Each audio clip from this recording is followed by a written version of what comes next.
ওম শান্তি। আজ 28শে ডিসেম্বর 2023। প্রাতমুরলি ওম শান্তি বাপদাদা মধুবন। বাবা বলছেন, মিষ্টি বাচ্চারা সর্বদা সৎ পাত্রে দান করবে, ফালতু সময় অপচয় করবে না। প্রত্যেকের নারী টিপে দেখো যে শোনার সময়ে তার বৃত্তি কোথায় যায়। প্রশ্ন: পবিত্র দুনিয়াতে যাওয়ার জন্য তোমরা বাচ্চারা অত্যন্ত সতর্ক থাকো। কোন কোন বিষয়ে তোমাদের সতর্কতা অবলম্বন করতে হয়? উত্তরে বাবা খুব মিষ্টি করে আমাদের সকল বাচ্চাদের বোঝাচ্ছেন। বাবা বলছেন, গৃহস্থ ব্যবহারে কমল ফুলের সমান থাকাই হলো সব থেকে বড় সতর্কতা। আমাদের ত্যাগ হলো সমগ্র পুরানো দুনিয়ার ত্যাগ। এক চোখে হলো সুইট হোম, অন্য চোখে হলো সুইট রাজধানী। এই পুরানো দুনিয়াকে দেখেও দেখবে না, এটাই হলো অনেক বড় সতর্কতা। এই সতর্কতা অবলম্বন করলেই তোমরা পবিত্র দুনিয়াতে চলে যাবে। গীত: ধৈর্য ধরো হে মন। ওম শান্তি। গান শোনার সাথে সাথেই বাচ্চাদের খুশির পারদ ঊর্ধ্বমুখী হওয়া উচিত, কেননা জগতে দুঃখ তো আছেই। মানুষ মাত্রই হলো নাস্তিক, অর্থাৎ বাবাকে জানে না। এখন তোমরা নাস্তিক থেকে আস্তিক হচ্ছ। বাচ্চারা, তোমরা এখন জানো যে আমাদের সুখের দিন আসছে। যখন কোথাও যাবে তখন সবার আগে নিজের পরিচয় দিয়ে বলবে যে আমরা নিজেদেরকে কেন ব্রহ্মা কুমার কুমারী বলে থাকি। ব্রহ্মা হলেন প্রজাপিতা, শিবের সন্তান। উচ্চ থেকে উচ্চতম সেই নিরাকারকেই বলা হয়। ব্রহ্মা, বিষ্ণু, শঙ্কর তো হলেন তার সন্তান। বিষ্ণু আর শঙ্করকে কখনো প্রজাপিতা বলা হয় না। প্রজাপিতা ব্রহ্মা এখানে আছেন। দেখো, এই পয়েন্ট ভালো করে ধারণ করো। লক্ষ্মীনারায়ণ, রাধে কৃষ্ণকে প্রজাপিতা বলা হয় না।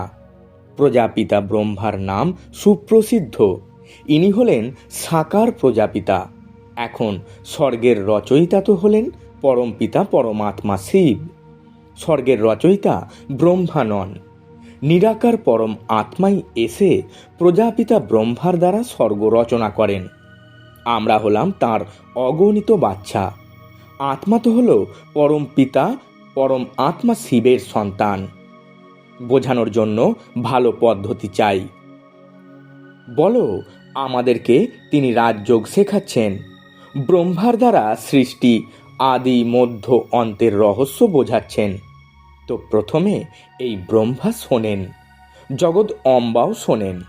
আমরা হলাম বিকে। গাওয়াও হয়, কন্যা সে যে 21 কুলের উদ্ধার করে, 21 জন্ম সুখ প্রদান করে।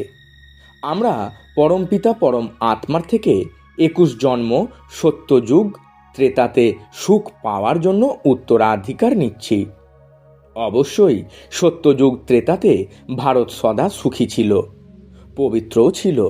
তো তিনি হলেন আমাদের বাবা, ইনি হলেন দাদা। এখন যার কাছে এত সন্তান আছে তথাপি তার কোনো উদ্বেগ নেই।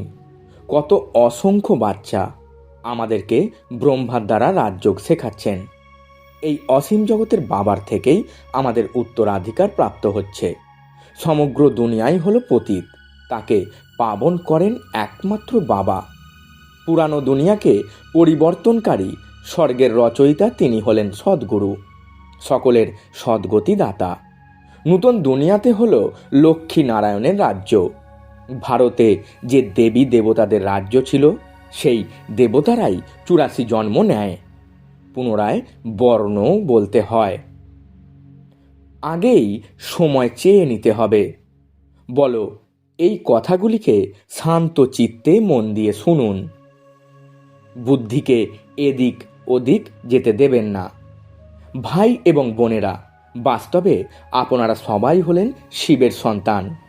প্রজাপিতা ব্রহ্মা তো হলেন এই বংশতালিকার মুখ্য।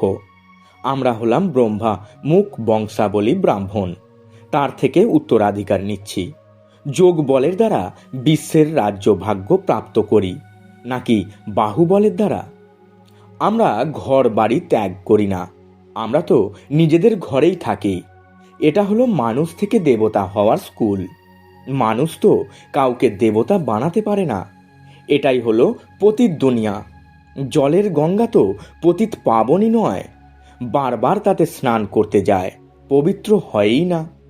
এই রকমই রাবণেরও উদাহরণ আছে, বারবার দহন করতে থাকে, তাতেও রাবণ মরেই না। এই রাবণের চিত্রটিও নিয়ে যেতে হবে। কোর্সে যে রাবণের চিত্র রয়েছে সেই চিত্রটিও নিয়ে যেতে হবে। কোনো বড় জায়গায় গেলে তো অ্যালবামও নিয়ে যেতে হবে। দেখো, এরা সবাই হলো বাচ্চা, সকলেই পবিত্র থাকার প্রতিজ্ঞা করেছে। বাস্তবে সবাই হলো ব্রহ্মার সন্তান। প্রজাপিতা ব্রহ্মা হলেন এই বংশ তালিকার মুখ্য। প্র্যাকটিক্যালে আমরা সবাই হলাম ব্রহ্মা কুমার কুমারী, তোমরাও তাই। কিন্তু তোমরা তার পরিচয় জানতে না। এখন দুনিয়াতে কেউ সত্যিকারের ব্রাহ্মণ নেই। সত্যিকারের ব্রাহ্মণ হলাম আমরাই, রাজ্য আমরাই পাই। তারপর এটা হলো ব্রাহ্মণদের বংশতালিকা। ব্রাহ্মণ হলো টিকি। বাচ্চাদেরকে বোঝানো হয়েছে যে শ্রীকৃষ্ণ ভগবান নয়, সে তো সম্পূর্ণ 84 জন্ম নেয়। 84 জন্ম পূর্ণ করে পুনরায় দেবতা হতে হবে। কে বানাবেন? বাবা বানাবেন। আমরা তার থেকে রাজযোগ শিখছি, তারই মহিমা আছে। এক ওঙ্কার, তিনি হলেন নিরাকার, অহংকারী। তাকে এসে সার্ভিস করতে হয়। পতিত দুনিয়া পতিত শরীরে আসেন। এখন সেই গীতা এপিসোড রিপিট হচ্ছে। মহাযুদ্ধ লেগেছিল, সবাই মশার মতো গিয়েছিল। এখন হলো সেই সময়। পরমপিতা পরম আত্মা শিব ভগবান বাচ, তিনি হলেন রচয়িতা। স্বর্গে লক্ষ্মী নারায়ণের রাজ্য ছিল। সৃষ্টিকে শত প্রধান বানানো বাবারই কর্তব্য। আমরা তাকে বাবা বাবা বলি। তিনি অবশ্যই আসেন। শিবরাত্রিও পালিত হয়। এর অর্থ বোঝাতে হবে, পয়েন্টস নোট করে ধারণ করতে হবে, পয়েন্টস বুদ্ধিতে রাখতে হবে। কন্যাদের বুদ্ধি তো ভালো হয়, কুমারীদের পা ধুয়ে দেয়। কুমার কুমারী দুজনেই পবিত্র, তাহলে শুধু কুমারীদেরই কেন নাম গাওয়া হয়? কেননা তোমাদের এখন যে গাউন আছে, কুমারী সে যে 21 কুলের উদ্ধার করে, তো সেই সম্মান এখনো চলে আসছে। আমরা ভারতের আধ্যাত্মিক সেবা করি। আমাদের উস্তাদ সহায়ক হলেন পরমপিতা পরমাত্মা শিব বাবা। তার থেকে আমরা যোগ বলের দ্বারা শক্তি গ্রহণ করি, যার দ্বারা আমরা 21 জন্ম এভার হেলদি হই। এটার গ্যারেন্টি আছে। কলিযুগে তো সবাই হলো রোগী, আয়ুও কম। সত্যযুগে এত বড় আয়ু কোথা থেকে আসে? এই রাজযোগের দ্বারা বড় আয়ুষ্মান হয়। সেখানে অকালে মৃত্যু হয় না, এক শরীর ছেড়ে অন্য শরীর নেয়। শিব বাবার স্মরণে থেকে এই দেহসহ দেহের সব সম্বন্ধগুলিকে ভুলে যেতে হবে। বুদ্ধির দ্বারা আমরা অসীম জগতের ত্যাগ করি। আমাদের হলো বুদ্ধি যোগের দ্বারা আত্মিক যাত্রা। শারীরিক যাত্রা তো মানুষ শেখায়, বুদ্ধির যাত্রা বাবা ছাড়া আর কেউ শেখাতে পারে না। যারা রাজযোগ শিখছে তারাই স্বর্গে আসবে।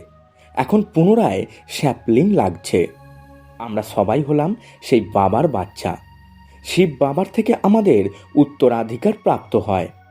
এই দাদাও শিব বাবার থেকে উত্তরাধিকার নিচ্ছেন। তোমরাও অসীম জগতের বাবার থেকে উত্তরাধিকার গ্রহণ করো। এটা হলো বড় হাসপাতাল। আমরা 21 জন্মের জন্য আর রোগী হব না। আমরা ভারতের সত্যিকারের সেবা করছি। এই জন্য গাউন আছে শিব শক্তি সেনা। এখন বাবা বলছেন, স্মরণের দ্বারা নিজের বিকর্ম বিনাশ করো, তাহলে আত্মা শুদ্ধ হয়ে যাবে। আর জ্ঞান ধারণ করলে তোমরা চক্রবর্তী রাজা হয়ে যাবে। আমরা পবিত্র হলে লক্ষ্মীকে অথবা নারায়ণকেও বরণ করতে পারব। সর্বগুণ সম্পন্ন সম্পূর্ণ নির্বিকারী এখানে না হলে তো লক্ষ্মী নারায়ণকে কিভাবে বরণ করবে? এই জন্য বলা হয়, আয়নায় নিজেকে দেখো। লক্ষ্মী নারায়ণকে বরণ করার যোগ্য হয়েছ? সম্পূর্ণ মোহমুক্ত না হলে তো লক্ষ্মীকে বরণ করতে পারবে না, আর প্রজা হতে হবে। শিব বাবাকেও পরমধাম থেকে আসতে হয়। অবশ্যই পতিত দুনিয়াতেই আসবেন এবং পাবন বানিয়ে নিয়ে যাবেন। এখানে আমরা অনেক বিষয়ে সতর্ক থাকি। আমাদের এক চোখে সুইট হোম আর অন্য চোখে সুইট রাজধানী। আমাদের ত্যাগ হলো সমগ্র দুনিয়ার ত্যাগ। ঘর গৃহস্থে থেকে কমল ফুলের সমান পবিত্র থাকি। বৃদ্ধ অবস্থায় মনে করে প্রাণপ্রস্থে চলো মুক্তিধামের জন্য পুরুষার্থ করি।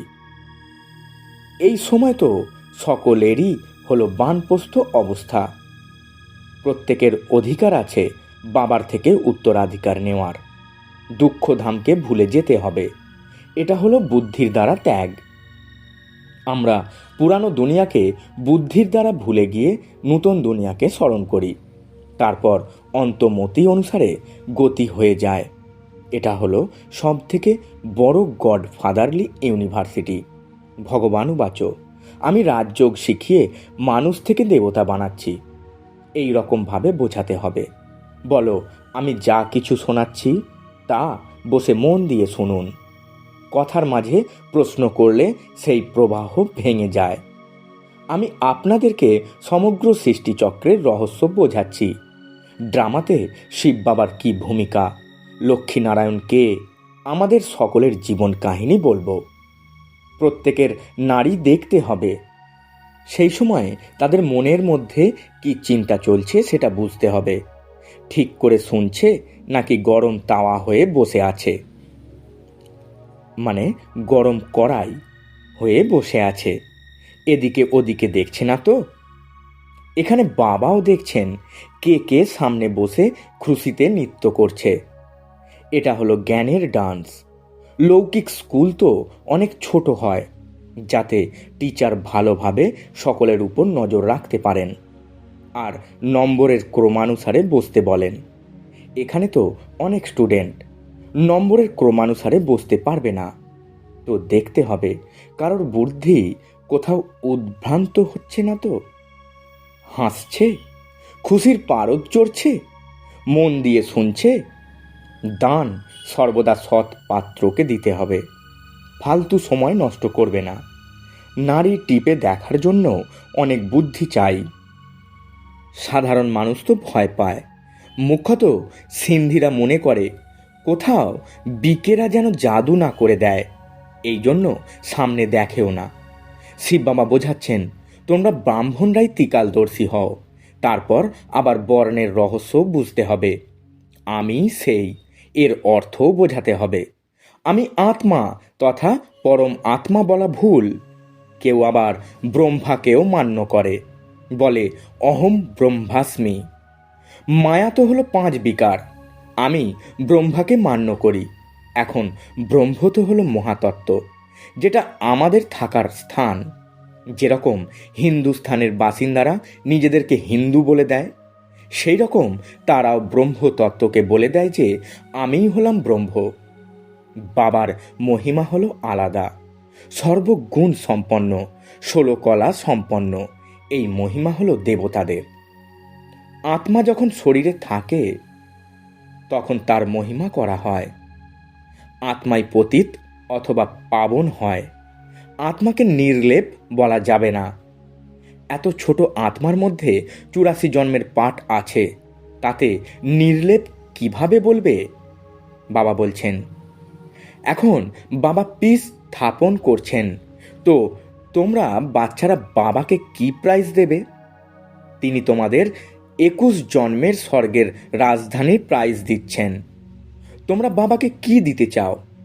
যে যত প্রাইজ বাবাকে দেবে সে ততই প্রাইজ বাবার থেকে নেবে। সবার আগে ইনি প্রাইজ দিয়েছেন। শিব বাবা তো হলেন দাতা। রাজারা কখনো কিছু নেন না, তাকে অন্য দাতা বলা হয়, মানুষকে দাতা বলা হয় না। যদিও তোমরা সন্ন্যাসীদের দান করো, কিন্তু রিটার্ন ফল তো সেই বাবার দাতাই প্রদান করেন। বলে যে সব কিছু ঈশ্বর দিয়েছেন, ঈশ্বরই নিয়ে নেবেন। তাহলে কেউ মারা গেলে কেন ক্রন্দন করো? কিন্তু না তিনি দেন আর না তিনি নিয়ে নেন। তাকে তো লৌকিক বাবা মা জন্ম দেন। যখন সে মারা যায় তখন তাদের দুঃখ হয়। যদি ঈশ্বর দেন আর ঈশ্বরই নিয়ে নেন তাহলে দুঃখ কেন হয়? বাবা বলেন, আমি তো সুখ দুঃখ থেকে পৃথক থাকি। তো এই দাদা নিজের সব কিছু অর্পণ করেছেন, এই জন্য ফুল প্রাইজও নিচ্ছেন। কন্যাদের কাছে তো কিছুই নেই। যদি তাদের মা বাবা দেয় তাহলে তারা সেটা শিব বাবাকে দিতে পারে। যেরকম মাম্মাও গরিব ছিলেন, তারপর দেখো কত তীব্র পুরুষার্থ করে এগিয়ে গেছেন, তন মন ধন দিয়ে সেবা করেছেন। তোমরা জানো যে আমরা সুখধাম যাচ্ছি ভায়া শান্তিধাম। যতক্ষণ আমরা বাবার কাছে না যাব তত তাড়াতাড়ি আমরা শ্বশুর বাড়িতেও আসতে পারবো না। পিতৃগৃহে তো বসে আছি, প্রথমে বাবার কাছে যাব, তারপর শ্বশুর বাড়িতে আসব। এখানে হলো শোক বাটিকা, সত্য যুগ হলো অশোক বাটিকা। আচ্ছা, মিষ্টি মিষ্টি হারানিধি বাচ্চাদের প্রতি মাতা পিতা বাপদাদা স্মরণের স্নেহ সুমন আর সুপ্রভাত। আত্মাদের পিতা ওনার আত্মারূপী বাচ্চাদেরকে জানাচ্ছেন নমস্কার। আমরা আত্মারূপী বাচ্চারা আমাদের আত্মারূপী মাতা পিতা বাপ দাদাকে জানাই স্মরণের স্নেহ সুমন আর সুপ্রভাত এবং শত কোটি নমস্কার। ধারণার জন্যে মুখ্য সার। প্রথম পয়েন্ট, এই বানপ্রস্থ অবস্থাতে সুইট হোম আর সুইট রাজধানীকে স্মরণ করা ছাড়া বাকি সব কিছু বুদ্ধি দিয়ে ভুলে যেতে হবে, সম্পূর্ণ মোহমুক্ত হতে হবে। দ্বিতীয় পয়েন্ট, বুদ্ধি যোগের দ্বারা অসীম জগতের ত্যাগ করে আত্মিক যাত্রা করতে হবে। শ্রীমতে চলে পবিত্র হয়ে ভারতের সত্যিকারের সেবা করতে হবে। বরদান, শ্রেষ্ঠ কর্মরূপী বৃক্ষের ডালে আঁটো সাঁটো হয়ে বসে না থেকে উড়ন্ত পাখি হয়ে হিরো পাঠধারী ভব। ব্যাখ্যায় বাবা বলছেন, সঙ্গম যুগে যে শ্রেষ্ঠ কর্ম করছো, এই শ্রেষ্ঠ কর্ম হলো বৃক্ষের শাখা প্রশাখা। সঙ্গম যুগের যে রকমই কর্ম হোক, কিন্তু শ্রেষ্ঠ কর্মের বন্ধনেও ফেঁসে যাওয়া অথবা পার্থিব জাগতিক বস্তুর প্রতি কামনা রাখা, এটা হলো সোনার শিকল। এই সোনার শিকল বা হীরের শাখা প্রশাখায় ঝুলতে থেকো না, কেননা বন্ধন তো বন্ধনই হয়। সেই জন্য বাপদাদা সবাইকে উড়ন্ত পাখির স্মরণ করাচ্ছেন যে সকল বন্ধন অর্থাৎ পার্থিব জগতের সব কিছুকে অতিক্রম করে হিরো পাঠধারী হও। স্লোগান, অন্তরের স্থিতির দর্পণ হলো মুখমণ্ডল। মুখমণ্ডল কখনো উদাসীন না হয়, খুশিতে ভরপুর যেন থাকে। ওম শান্তি। নমস্কার।